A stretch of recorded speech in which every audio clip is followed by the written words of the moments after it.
7h29 em Feira de Santana, 7h29. Valeu, Marcílio, trazendo o etc e tal, quadro de todo o dia aqui no nosso Bom Dia Feira, primeiro jornalismo em FM da cidade.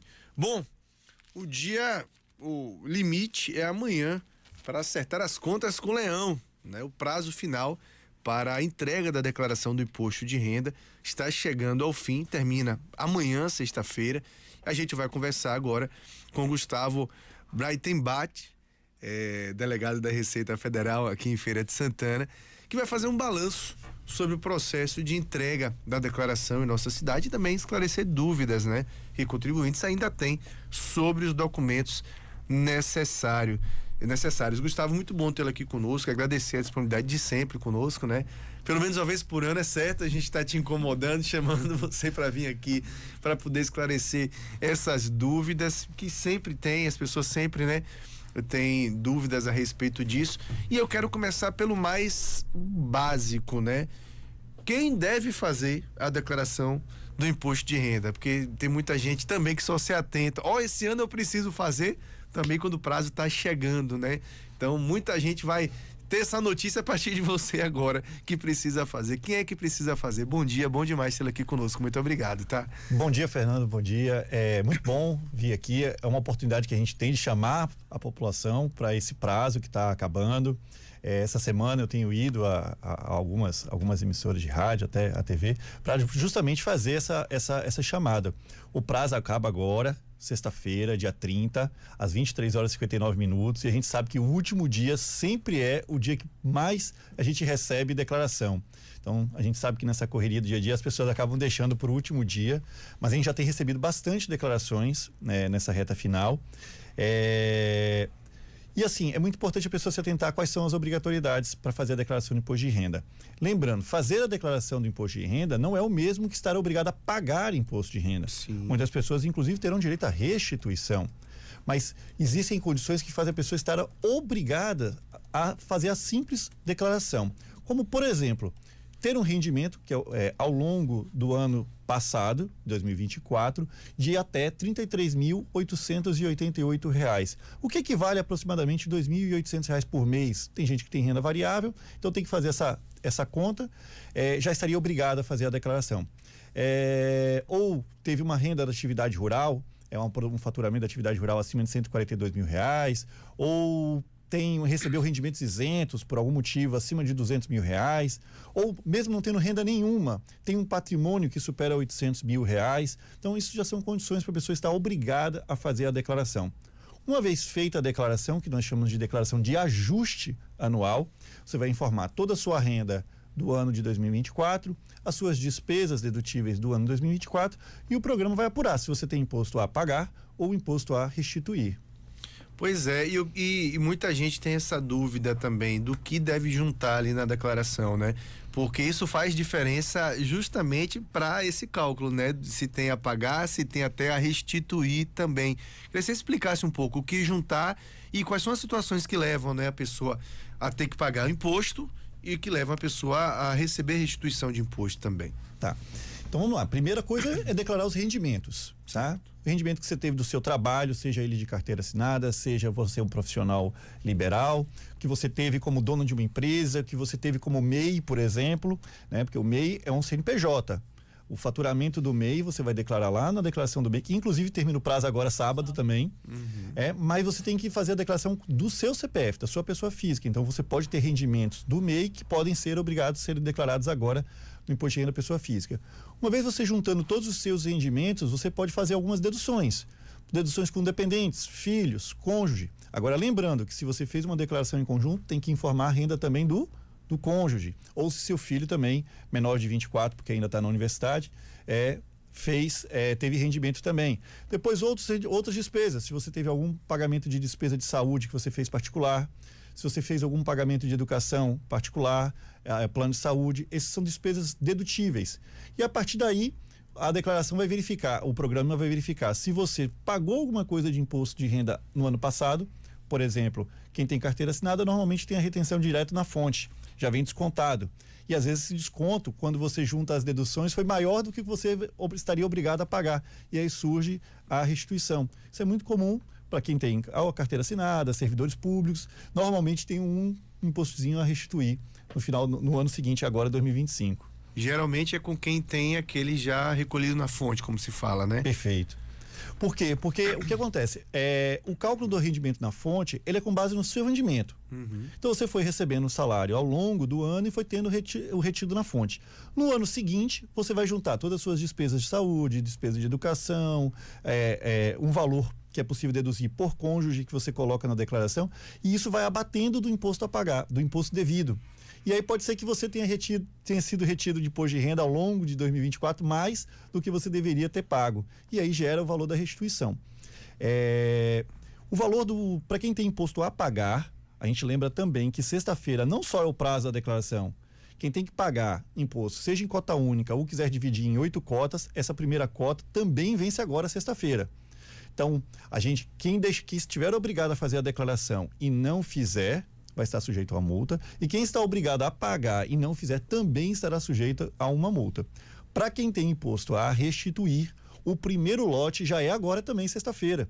Então, enquanto ainda tem gente atrasada para fazer a declaração, muita gente já vai estar recebendo a restituição do primeiro lote. Ou seja, a gente está falando de um prazo até as 23 horas e 59 minutos de amanhã, mas tem que antecipar bastante, porque se tiver a pagar, tem que pagar até lá também. Isso. E dessa declaração atual. Perfeito. E isso hoje como é possível, às vezes, pagar com Pix é possível, mas se for pagar com o DARF, tem que ser dentro do horário da rede bancária, né? Sim. Então, tem que ficar atento a esses prazos. Por isso que é muito, muito importante não deixar para os últimos minutos, né? Últimas horas do dia.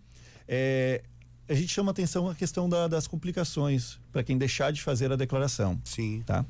Quem deixa de fazer a declaração dentro do prazo e estava obrigado a fazer, automaticamente já está sujeito a uma multa. Tá? Essa multa, lembra que eu falei que a declaração calcula o imposto que você deveria ter pago? Você pode até ter pago a mais, mas deveria ter pago. A multa é de 1% sobre esse valor por mês de atraso, podendo chegar a 20%. Para quem não tiver muito rendimento, mas existe uma multa mínima que é de R$ 165,74 pelo simples fato de não ter feito a declaração no prazo. Quem ainda tinha imposto a pagar, ainda vai começar a pagar mora pelo atraso do pagamento, né? Ainda tem isso, então, né? No mínimo R$ 165 só pelo atraso. Só por ter deixado de fazer dentro do prazo. E além do mais, pode ter outros empecilhos, tá? Por exemplo, quem deixa de fazer a declaração e estava obrigado, pode ter o seu CPF pendente, ficar com o cadastro do CPF pendente. E isso já complica bastante a vida civil, porque atrapalha a movimentação bancária, inscrição em escola pública de filho, por aí vai. Pois é fundamental acertar essas contas até o dia de amanhã.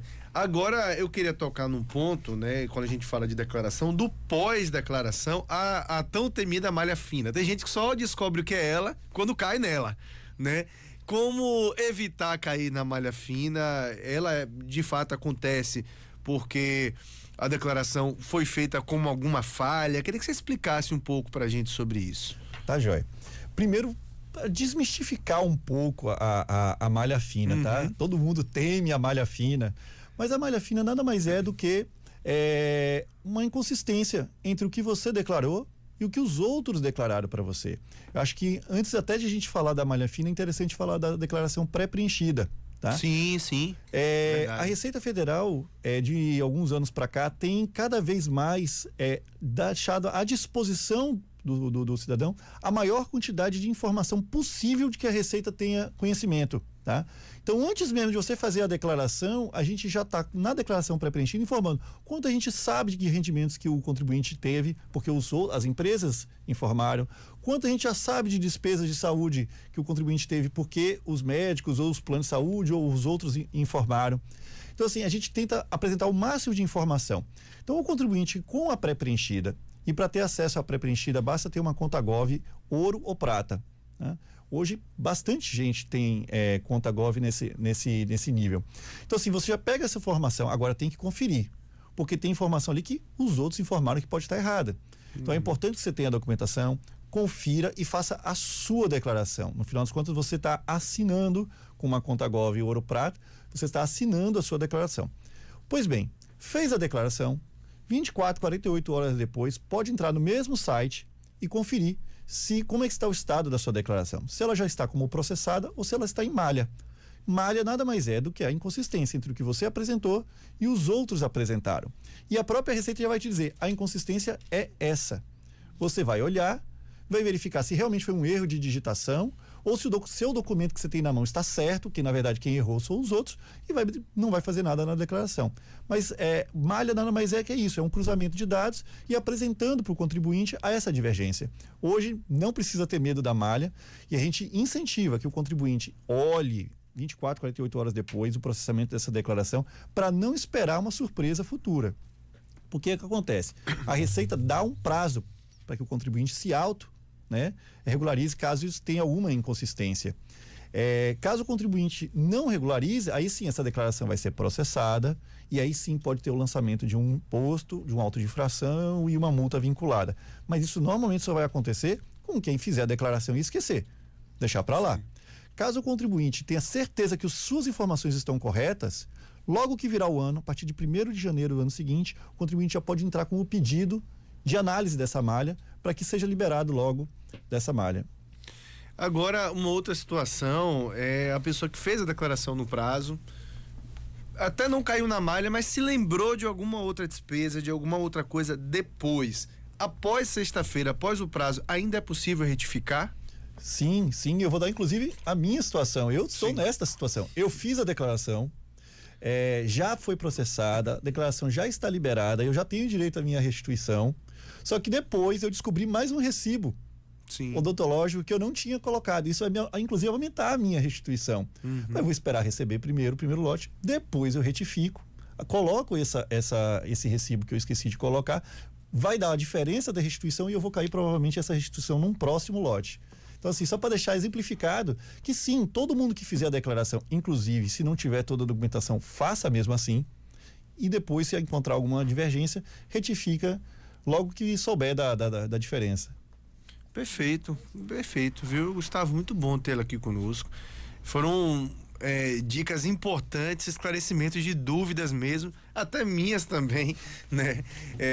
A gente trabalha com informação e eu digo que a gente é privilegiado, que a gente consegue perguntar nas fontes dúvidas que são até nossas também, né?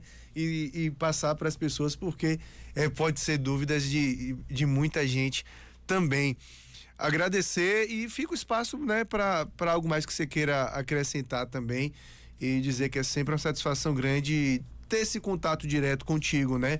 Porque é um serviço, no momento que você vem falar aqui conosco, presta uma utilidade pública gigante para as pessoas, né? Gigante mesmo.